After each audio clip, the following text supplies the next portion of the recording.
So, good evening. My name is Dr. Chris LoRang, and I'm with Building Your Baby from the Ground Up, an education platform that we've launched just within the last year. The medical disclaimer, please read. A bit about my history. I did my bachelor's and undergraduate work at the University of Iowa, created a major that was we titled The Social and Cultural Perspectives on Health. I did a minor in jazz studies, did my DC degree, chiropractic program at Palmer College in Davenport, Iowa. I own Capital Chiropractic in the East Village here in Des Moines, and I'm a co-owner of Building Your Baby from the Ground Up, which we see here. I play in a band, which we have some upcoming shows, and I have one daughter with one on the way. So you'll see her. Yeah, thank you. So the milestones of this presentation, we're going to go through a couple of things about infant motor pattern development. We're going to first talk about the cultural bias that really has launched this platform. We're going to talk about baby-led mechanical development and what that means overall. We're going to talk about the 4 principles of what we have called baby-led movement. You may have heard of baby-led weaning. This is baby-led movement. The underlying principles, biomechanical principles, anatomic, physiologic principles, we'll dig into that a little bit. And then the new model of baby-led movement. So going away from what we understand now as the cultural bias to something different and both very modern and evolutionary at the same time. First and foremost, no judgment. So you said, oh, we did so many wrong things with our kids. No judgment. We now know a little bit more. No babies were harmed in the making of this presentation, and thanks for listening. So our culture has this understanding that in order for babies to crawl, to sit, to stand, to walk, that we have to help them along the way. And we're convinced that we need to do these things. Use an infant floor seat, use a walker, help an infant walk. And in fact, infants don't need any help at all in this process. Babies have an inherent drive to move, a neurological wiring that encourages them to drive and engage with the environment. What we argue is that baby-led development is best, and we propose that a minimalistic evolutionary model is superior to any device or caretaker-assisted movements. And this is on, correct? Yeah. So we're going to watch a couple of videos throughout the presentation here to just exemplify both baby-led movement and caretaker-assisted movement or utilization of what we call orthotic devices. So here's an infant flat on her back. This is my daughter. She's thinking about rolling over here. And she is about somewhere in the realm of 6 to 9 months. I can't quite recall where she is here. She's learning the process. She's struggling along the way. And getting there. And she successfully rolls over. And then she can engage in the world in which she wants. Now, what we'll see later is she may struggle a little bit more. Stepping back a moment, our mission at Building Your Baby is to empower parents, caretakers, daycare providers, and clinicians with actionable steps for helping infants around the world to move and develop naturally. And we'll talk about what that means and to what we are contrasting our perspective. Our first presentation on this topic was a poster presentation at the Ancestral Health Symposium in 2018. After we presented that poster that you see on the right, we shared those images on social media, and within a couple of days from this one post alone, it shared nearly 10,000 times, 9.4 thousand shares. And the images on the far right, since we've launched, that post has reached almost 100,000 people. And I believe those numbers are more at this point. That these screen captures were taken a while ago. So we quickly knew after the share of nearly 10,000 times that people were in need of this information or wanting this information, and it really clicked with them, both on a clinical perspective and a personal perspective. We presented again at the Ancestral Health Symposium in 2019 with a full lecture, not just a poster presentation, and the platforms continue to grow from there. So what is the platform? What are we talking about here? We're going to first talk about the 4 principles of baby-led movement and show the process as we go. So first principle, forego all IODs. We call those infant orthotic devices, and that's what you saw in those first set of images, devices that support an infant artificially. The second principle is to resist caretaker-assisted movements, and we'll dig into those topics. Third principle is to get on the ground with the infant and engage with them at their level. Principle number 4 is to educate your caretakers. So once you've seen this presentation, you can help spread the word about this mission. So first principle, these images are those original images. You can see the boppy pillow on the very top. It's not that boppy pillows are inherently bad, but to prop an infant up in that position artificially places them into a state of kyphosis for potentially extended periods of time. Even short periods of time are not ideal. You can see that on the infant on the right is in a much more neutral position, almost looks more relaxed. If we go to the second set of images here, this infant floor seat, commercially known as a bumbo seat, you can see how slouched that infant is. That infant is not yet ready to sit up on their own, yet we're placing them in that position, encouraging them to sit up in advance of their own biomechanical stability. So we encourage a free range mobility approach, which is to just let the infant be on the floor in a safe environment. And this bottom one, the walkers have been around for some time. We argue that they create altered and unstable biomechanics, the utilization of those, and we'll see some research that supports that idea later. And instead, we want an infant to gain sustainable and stable biomechanics through their life. So let's just watch this video here. This is a bit of a comparison. So we're first going to see an infant on the floor. This is a very young infant, and you can see them moving in a holokinetic fashion. The description of that, their brain hasn't yet figured out how to move, so when they try to do something, their whole body shifts. But what you see here is the infant's on the ground. They're receiving sensory input. When we place them in a position like this, you can see how much different the infant moves. It's very restricted here. And you can see, if you imagine, okay, the lumbar spine is in a state of lordosis. The thoracic spine, their upper back, is in a state of kyphosis, and they're already starting to develop what is a forward head posture position. So very early on, we're starting to see infants like this in my own clinic that are dysfunctional in their biomechanics. Principle number 2, resisting caretaker-assisted movements. What we call caretaker-assisted movements, in a similar fashion, the image on the top there, you can see an infant in a seated position reading a book, which is very common, but that infant hasn't been able to sit up on their own, so you can see that the infant sort of slouched forward in a slumped position. So we argue, okay, instead of doing that, can we simply lay on the ground or lay in a bed, a safe surface of some kind, and engage with them that way where their spine is in a neutral position. Premature standing. So we see this infant being lifted to a point where they are standing on their feet. Maybe they even bounce and they jump a little bit, but they're not yet able to stand on their own, yet they're receiving the sensory input of doing so.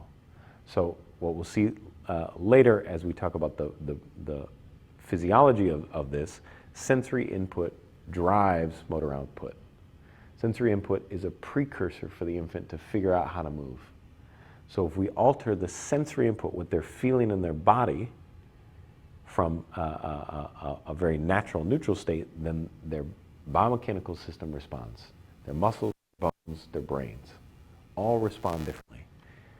And this bottom one, artificial locomotion, you can almost see a comparison between this style of a caretaker-assisted movement and the infant orthotic device that is a walker. So encouraging an infant to walk beyond their capabilities, before their capabilities, perhaps. And we look at a natural locomotion, which is simply letting them be on the ground and encouraging them to reach those milestones. So let's just see here. This is a video of, in a way, a caretaker-assisted movement, also utilization of an infant orthotic device. So this child's not yet able to walk on their own independently. And it's not that they can't hold themselves, but it's when a device starts to push them beyond their means. So a device might move in advance of their own capabilities, or a caretaker may encourage them to do things that alters their stability. So what I want you to just watch here is this infant, the knees are locked out. So he's trying to be stable there, but not quite. In these positions, we see some excessive motion of the shoulder girdles, and the infant doesn't yet have control of their intra-abdominal pressure, which is a precursor for walking and stability. So it's not that we're arguing for neglect of the children. We still want you to play with them, but do it in a respectful way, which means get on the ground with them. So instead of this position, try laying on the floor. And what I want you to observe here is how these patterns start and how they are part of what we do throughout the day. So this infant is playing on the ground with its mother. You can see it's kind of pulling himself up to a quadruped position, rolling there. Sitting up, the infant's spine is long and neutral. And I just want you to watch now, let's watch that again. You can see the infant pushes himself up into a quadruped position, moves over. And this one here is the mother moving in almost the exact same way. She's pushing herself up and changing. So this video, what we try to show with this comparison is the motor programs that are laid in infancy follow through into adulthood. The way you move as an adult is influenced by how you move as a child. Now, let's watch a bit of struggle here. So, again, no infants were harmed.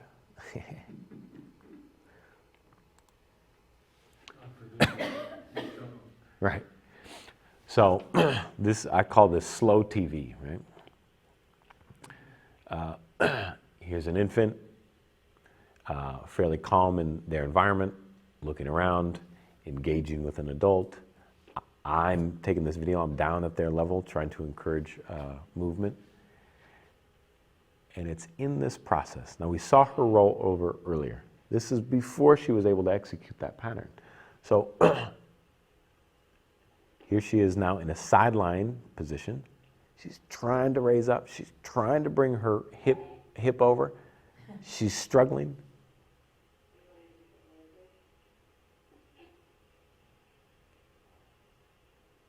She loses a bit of interest. She might try again. So if we utilize devices to place an infant into a position that we think is appropriate, where they're sitting or in a standing position, we're not allowing them to struggle in these positions. Yeah, and it's hard to let them struggle, but yeah. Yes. So she doesn't ever figure out how to roll over here, but she's learning. She's figuring out and she's testing her limits.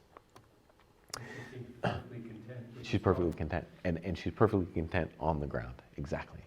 It's when you're there to observe the beauty of that process, it makes it really remarkable. And that's the feedback that we've gotten.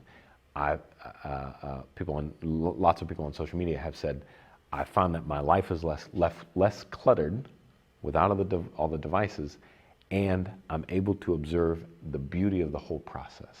So that's what's quite nice. So the fourth principle here, educate your caretakers, and that's why we have the baby-led movement guide. I'll pass some of those around later. And we have clinical posters that many clinics and daycare facilities purchase to hang up in their facilities. We're not the only people talking about this. The PTs and the OTs, the DCs are all talking about this. Some pediatricians are as well, and they refer to it as container baby syndrome. So how equipment can hinder a child's development. And this is from Nationwide Children's Hospital, the clinical PT there. We saw that video earlier, so we're going to jump over this one. So the next milestone that we're going to dig into here are the guiding principles of why we're talking about what we're talking about. Wolff's Law is an understood physiological mechanism by which bone development responds to the forces that are placed upon it. So bone grows in response to the forces that are placed upon it. Meaning, if natural forces are placed upon it, perhaps it grows correctly. If unnatural forces are placed upon it, will we see altered bony development? I don't have an answer for that, but that's the underlying physiologic principles here. Davis's law, which describes soft tissue development, muscles and tendons and ligaments respond to the forces that are placed upon them. So if you remember that video that the baby is struggling through that process of rolling over, she's putting force onto her tissues, her bones and her muscles, and it's that force that's guiding the development of that tissue. Hebbian theory, which describes a process of neurological development, neurological pruning, especially early on. We refer to it as the nerves that fire together, wire together. And you've heard that concept in many different disciplines, in mental health, in healthcare, the neurons that fire together, wire together. You're creating these patterns. The mechanostat theory, which is an alteration or addition to Wolff's Law, describing the same thing, that tissues develop in response to the forces that are placed upon them. And developmental kinesiology, which is heavily informed by the clinicians out of Eastern Europe, including Professor Vojta, Professor Kolaj, and then also Dr. Emmy Pickler, RIE, and the Montessori program. So all of those clinicians follow this paradigm of, in a way, less is more, and encouraging this evolutionary approach to development. Okay, what does the evidence say? We're going to talk a little bit about that. Mainly the research exists on walkers, infant walkers. So we're going to slide through some of these statements. This is a statement from a physical therapist quoted in a newspaper. So this is not a research article, but we'll get to that. No equipment enhances a child's motor development. And that's a simple statement to describe the whole thing. No equipment helps, even though the marketing claims on those devices is significant. Because data indicate a considerable risk of major and minor injury and even death from the use of infant walkers, and because there is no clear benefit from their use, the American Academy of Pediatrics recommends a ban on the manufacture and sale of mobile infant walkers.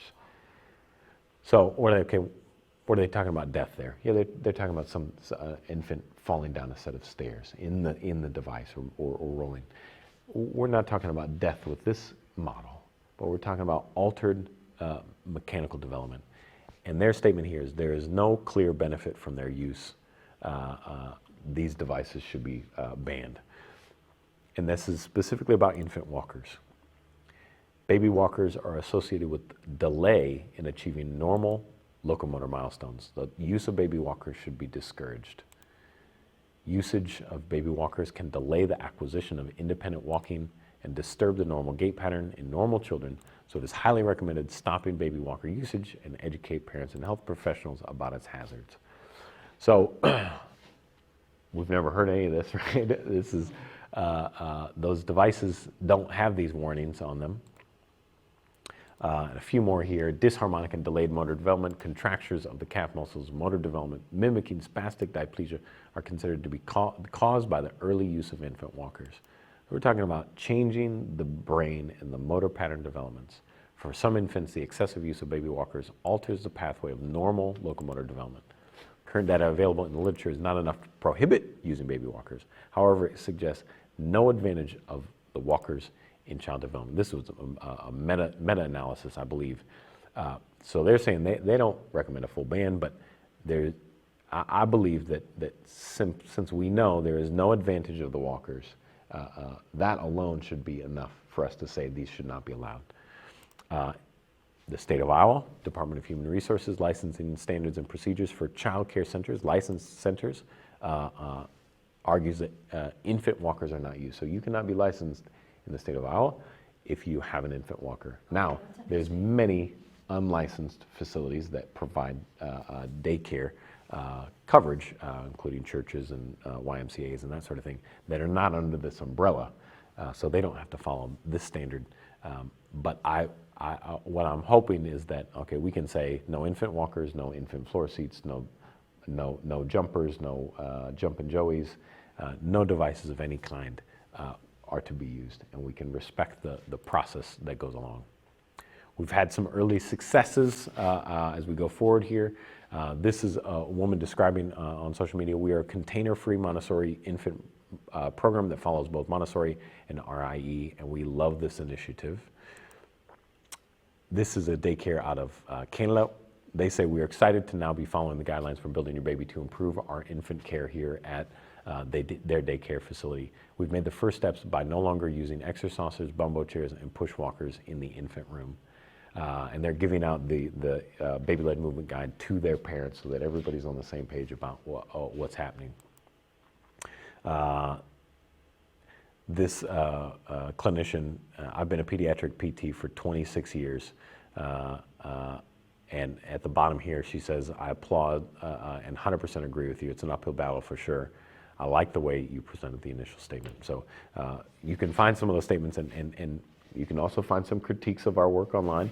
So dig into that. We try to respond to everything respectfully and to continue the dialogue, because it's true that we need more research, but I don't think that should stop us in this discussion that is based on physiologic principles. So as we go through here, the differences in how we can approach things are very different as we go. So you might say, well, haven't I seen examples of this in the natural world? And maybe you have. Maybe you've seen a primate in a walker, perhaps. Our distant ancestors maybe fashioned them out of something. Maybe you've seen a pushwalker in the wild with some other sort of creature. And the idea here is to almost show the absurdity of what we as humans think we need to do to help an animal ourselves develop in a fashion in which the creature is stable. We know that these animals develop the ability to walk without the assistance of device or their parents, and the same thing is true for humans. So what might occur with container baby syndrome? So we're going to go through a couple of these things. Now these images have all come from Instagram. You might say, well, how prevalent is this? Well, if you just hop on Instagram, you'll see it everywhere. And it's not that these parents are trying to do harm, they just don't know a different model. And they see it on Instagram, they think it looks cute to prop up a baby into a seated position, but that infant can't sit up on their own. They don't need to look like an adult. They're not an adult yet. And what I hope that Building Your Baby can achieve is so that the new photos that we see in a year from now or 2 years from now are infants in a position in which they can stabilize themselves. There's a few more here.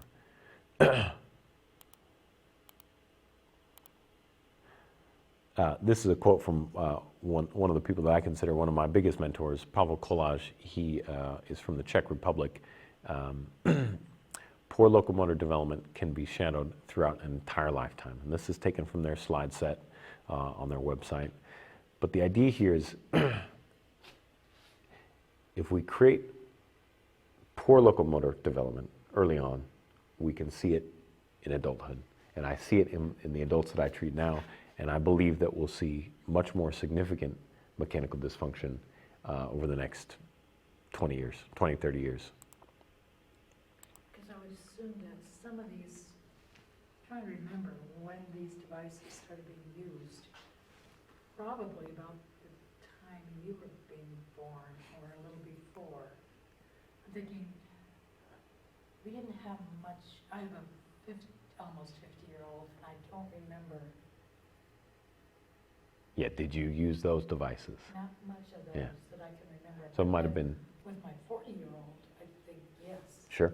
So yeah, maybe about that same time, huh? These are, again, images from the rehab school in Prague showing the development and the complex nature of movement. Just simply showing the push and pull of these muscles, joints, through simply a rolling process.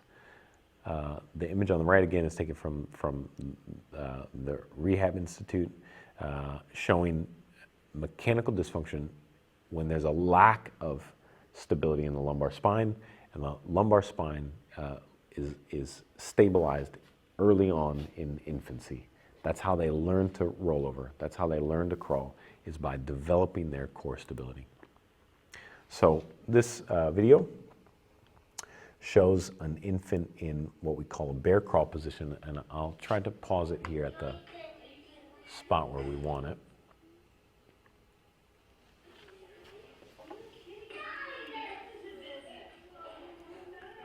So infant on the right is what you're watching here.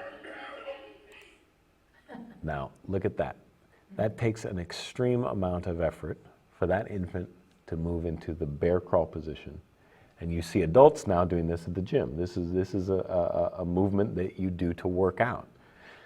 So it's in this position that the infant is developing shoulder stability, shoulder girdle stability. The infant's learning how to engage their glutes and control their intra-abdominal pressure. They're learning how to use their feet.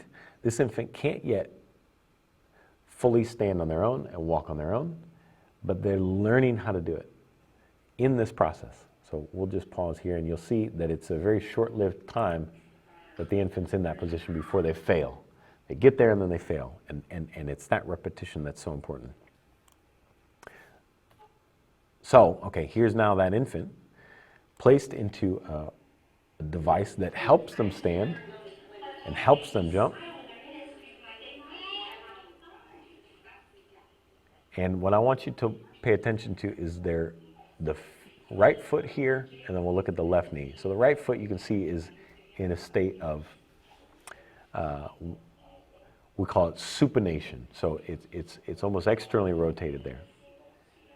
So over supination there, over pronation of this foot, and you can see that the knee is starting to cave in. Now, if you were to say to someone, I want you to go lift at the gym, and I want you to do many reps, jump up and down, and I want you to do it with your feet in this position. You wouldn't do it, right? That's a bad way to exercise. But early on, we're providing these infants these opportunities to unfortunately experience these unstable positions, which, going back to the idea before, sensory input drives motor output.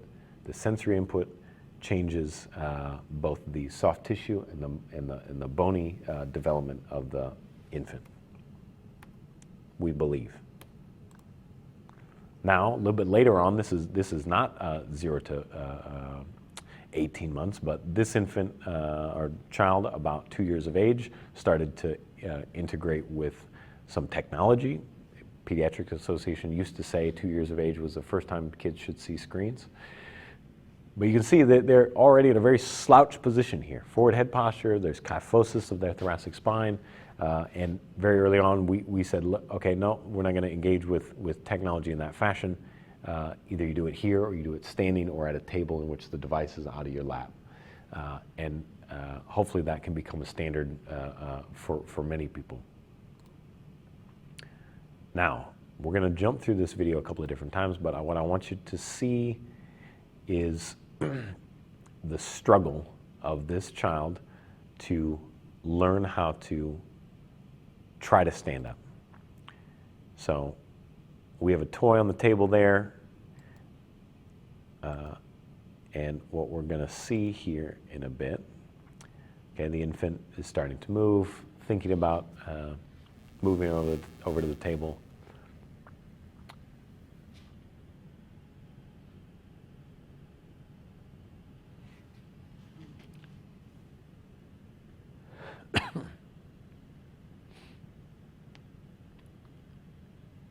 Still thinking about it, trying to push themselves up, looking for a bit of stability.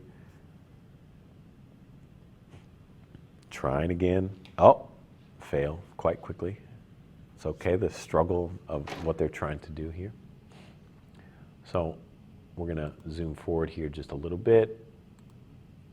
And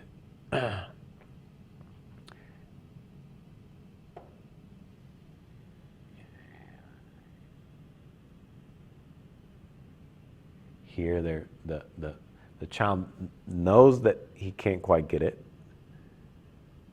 Is trying to figure out his legs.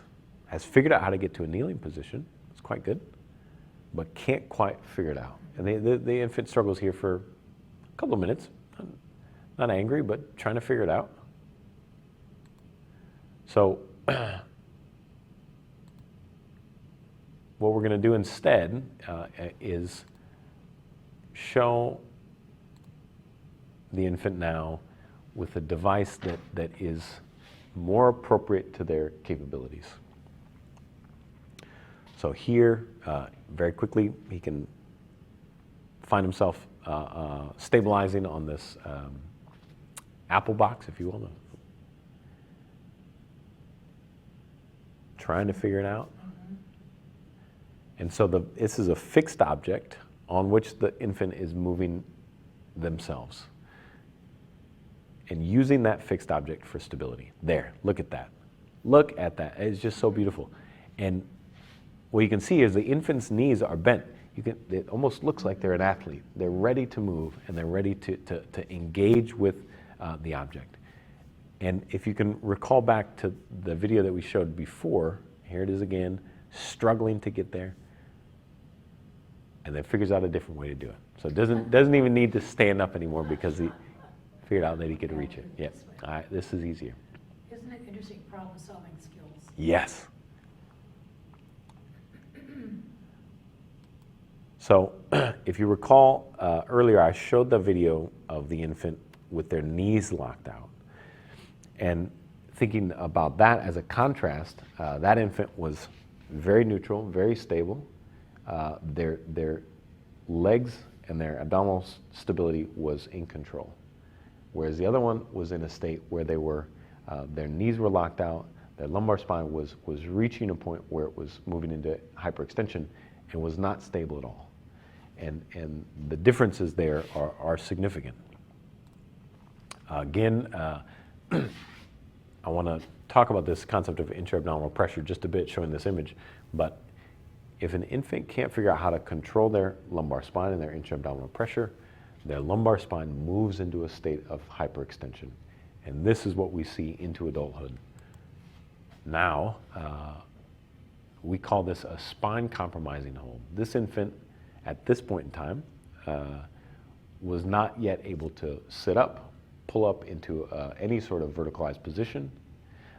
But we see here the infant is almost in a state of a slumped posture. And so instead of that concept of holding them out to see the world in this perspective, we can support their spine in this fashion here. So we call that a spine supporting hold, in which we're respectful of their own biomechanical capabilities. So how does I just lost what I'm trying to say, the wraps how do they fit into that? Yes. Or are they the spine compromising hold also? We have a couple of generalized statements. We haven't yet issued like principles on baby wraps, because there's so many different kinds of wraps, and there's so many different kinds of mothers. Big wraps, small wraps, big mothers, little mothers, and so it's hard to make a definitive statement. However, the general statement is, if it looks awkward, it probably is not ideal. Or if their spine is not supported, it is probably not ideal. Because it seems like I've seen some that the babies are more horizontal. Like Yes. the spine's Yes. flat. But I also see some on the other. Yes, and it's true. So if it looks awkward or looks like the infant's in a compromised position, then we would say it would not be ideal. Good question. What about the ones that are the backpack ones? Yes, same idea. You know, if the infant's stabilized and supported from the base of their spine to their occiput, and they're long and neutral, or they can even be a little cozied into something like that, as long as they're not into a significant state of kyphosis.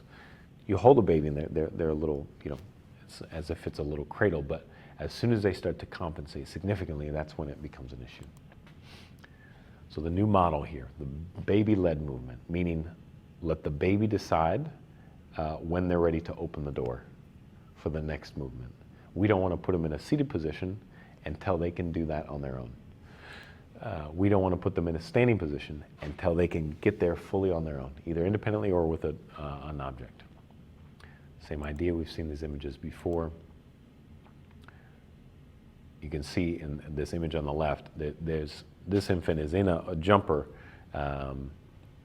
and that's not ideal sensory input to figure out how to stand, because they're learning those patterns of movement. We feel that the cultural bias or the perspective that infants are wobbly and tippy and fall over and hit their heads as a norm is not true. Because when an infant goes through a process of baby-led movement, they're stable, they're neutral, they know their environment well, and they're not as top-heavy as infants that utilize these devices. Again, these are clinical observations, but also supported, I believe, by the underlying physiology. So similar ideas here. We advise to not help an infant walk up the stairs, but to spot them in a safe fashion so that they can figure out how to do it on their own. And will they be safer on the stairs because of that? Maybe. They've really figured it out on their own, rather than being encouraged to do something that they're not yet able to do on their own. Same idea, premature standing versus a skill-appropriate stance. Artificial locomotion, where the infant's being propelled through space with the support of a caretaker, or natural locomotion, where the infant's doing it at their own rate. Same idea, and you can kind of see this model. This infant, with the assistance of the devices, is moving into a state of forward head posture, and they're unstable here. Whereas when they're in an ability-appropriate state of locomotion, they're crawling or they're moving in that fashion. We get this question a lot. Should I help my baby do sit-ups? Where maybe they're on the diaper changing table, you hold their hands and you pull them up in this fashion.